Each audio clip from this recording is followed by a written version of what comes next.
Naarang atong beef caldereta. Tanawa unsa kalami. Ooh.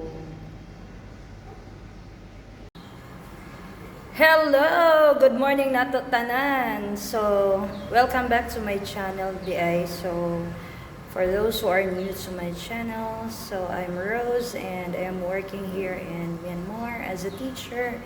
And karon kay wala naman mi klase kay naama mi vacation no sa December.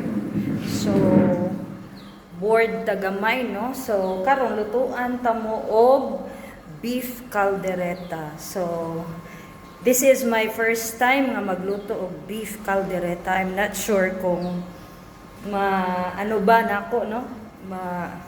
Makakuha ba ko sa correct gyud nga panlasa ani. So mo ni akong gina-prepare. So ipakita na po ninyo ang mga ingredients. So naatay beef no. So ato na nang cut. Unya need pud ta og carrots, pepper, bell pepper no. Kung naay red much better kay mas colorful. And then, naapod tayo patatas, potatoes. And then, don't forget, ang atuang kuan, no? Naata dihay garlic, onions. And then, saglan pod nato diri og tomato sauce. Then, naapod tayo soy sauce. Then, salt. Kani akong gigamit kay kuan siya. Himalayan rock salt. Lamian ko anin niya. And then naapod tayo mga seasonings diha no. So let's start.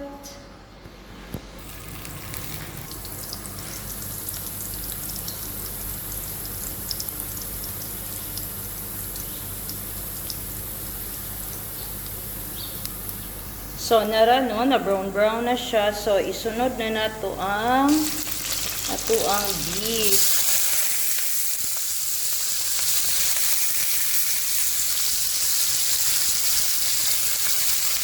Okay, and then ato lang yun.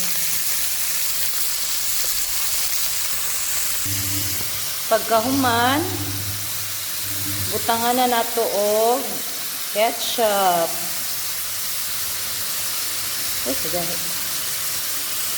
Okay. So, dara, no? Kanya, taod-taoran gamay. Then, later, butanganin na ito og tubig.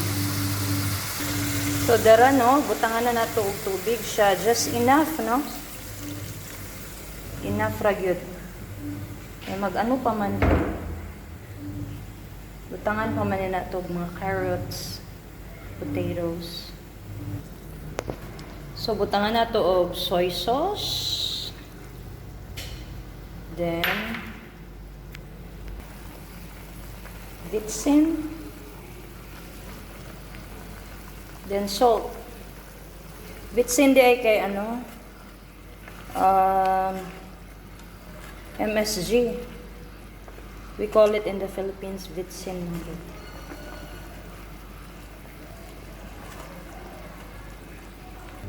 And then, ibutang na nato ang carrots, ang potatoes. So, ang uban, lutuon, no? Lutuon daan ang carrots ug ang potatoes. It's up to you, no? Kung unsa imong paagi. So, ako na nang ikuan.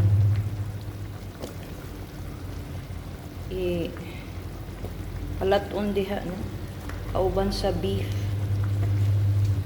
And then, ipaawahin na ako ang bell pepper. Okay? Tara.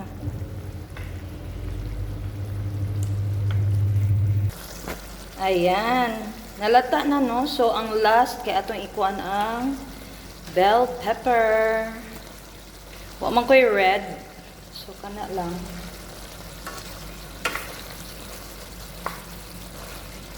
So, maura na. Merry Christmas tanan.